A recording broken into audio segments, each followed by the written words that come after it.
দেখ উড়ে চলে গেল,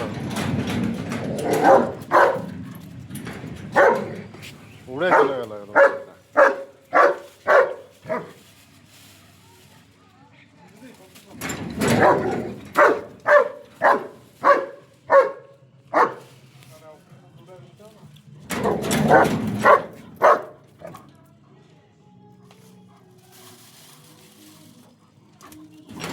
কি অবস্থা?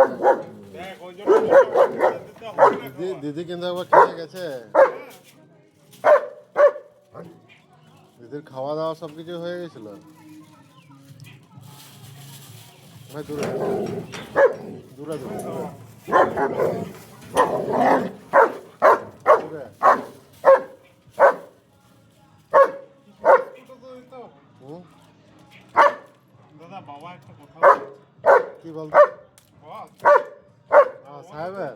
ও যদি খাবার যদি দিতে পারতো না, ঘরে যা আছে সব দিয়ে। হ্যাঁ, ওর দিদিকে সব দিয়ে দিত, এটা কিন্তু ঠিক।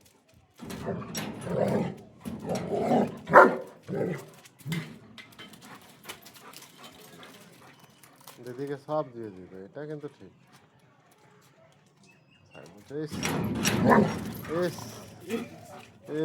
নিজে তো আর দিতে পারবে না। চলে গেল কারো, কই ডাক ডাক ডাক। চলে চলে চলে চলে দেখো দিদি খাচ্ছে, দেখো দিদি খাচ্ছে।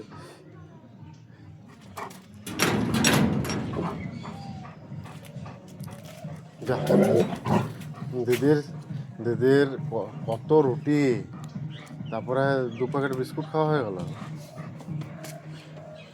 কি বলছি, বাবা যেটা বলেছে সেটা তো একদম পুরো একদম কারেক্ট। হুম, ও যদি দিতে যদি পারতো, যা আছে ঘরে সব দিয়ে দিত। হ্যাঁ, তারপর বলতো দিদি তুই এখানে থাক আর আমি এখানে বসে থাকি আর তোকে ডাকি। এবার দিদি চলে যাবে, চিন্তা নেই। দেখা করো দেখা করো। কই কই বাবু কই, ওদিকে যাচ্ছে কেন?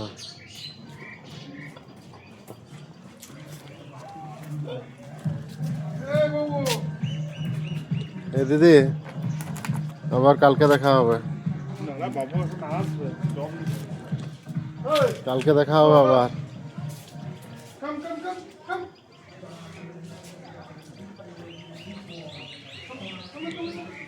কই কই কই, দেখ কই বাবু,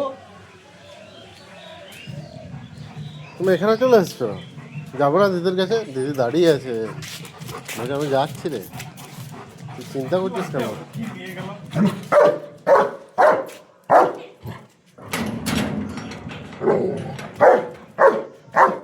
ও বলছে সারাদিন কিছু না কিছু দিয়ে দেয়, আমি এখানে থেকে যাবো। হ্যাঁ, তুই এখানে বসে থাক, তারপরে আর আসতে হবে না ঘরে, ওখানেই বাবু থাক। টাটা করে দাও, দিদিকে টাটা করে দাও। দিদিকে বললো আজকের মতো টাটা, আমি বসলাম টাটা করার জন্য।